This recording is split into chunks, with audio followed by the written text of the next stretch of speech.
Hello HSC ২৬ batch, আমাদের পদার্থবিজ্ঞান প্রথম পত্র প্রাইভেট ব্যাচে এই সপ্তাহে ভেক্টরের ৩টি পর্ব শেষ হলো।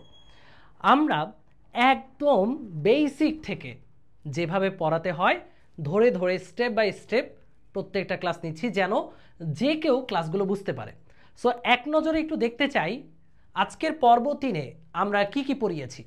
তো প্রথমেই পড়িয়েছি ভেক্টরের সমান্তরাল স্থানান্তর, চিত্র এঁকে সুন্দর করে মধ্যবর্তী কোণ কিভাবে বের করতে হয় তার একটা এক্সাম্পল দেখানো হয়েছে। এরপর স্টুডেন্টরা যেন করতে পারে, অন্য কোনো কেস আসলে যেন করতে পারে, সেগুলোও দেখানো হয়েছে মধ্যবর্তী কোণ নির্ণয়ের।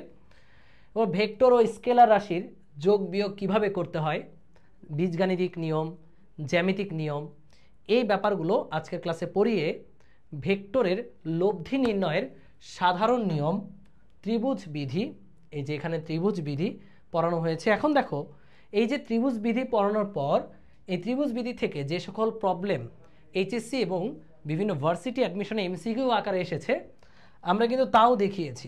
যেমন এই যে এই প্রবলেমটা কিন্তু ঢাকা ইউনিভার্সিটি অ্যাডমিশন টেস্টে 11-12তে আসছে। তো যেন তুমি সবই অ্যাপ্রোচ করতে পারো সেভাবেই পড়ানো হচ্ছে। এরপরে ত্রিভুজ বিধি থেকে আমরা লব্ধির মান নির্ণয় শিখেছি। আমরা সামান্তরিকের সূত্র থেকে নর্মালি লব্ধির মান এবং দিক নির্ণয় করা শিখাই, বাট বাচ্চারা যেন আগে থেকেই এই ব্যাপারে খুব ভালো একটা জ্ঞান অর্জন করতে পারে, তাই ত্রিভুজ সূত্র থেকেই লব্ধির মান নির্ণয়, লব্ধির দিক নির্ণয় এবং এই মান এবং দিক নিয়ে যে সকল অঙ্কগুলো আসছে বিভিন্ন জায়গায় আমরা সেগুলো কিন্তু এখানে পড়ায় দিছি।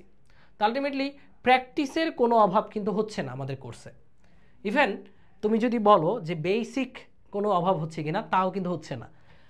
আমরা যেভাবে পড়াচ্ছি, স্লাইডে যেভাবে পড়াচ্ছি, স্লাইডগুলোও যদি কেউ রিভাইজ করে তার বইয়ের A to Z হয়ে যাবে। ভেক্টরের উপর ইনশাল্লাহ অনেকগুলো ক্লাস হবে, আস্তে আস্তে হবে, যেহেতু কলেজ এখনও শুরু হতে বহু দেরি। সো তোমরা যারা চাচ্ছ যে পদার্থবিজ্ঞানের প্রস্তুতি আগে থেকে এগিয়ে রাখবা তারা আমাদের সাথে যুক্ত হতে পারো। ইনশাল্লাহ জিরো থেকে হিরো বানানোর দায়িত্ব আমাদের। দেখা হবে তোমাদের সাথে ক্লাসে। যারা যুক্ত হওনি ঝটপট কমেন্ট সেকশন থেকে এনরোল করে ফেলো। আল্লাহ হাফেজ।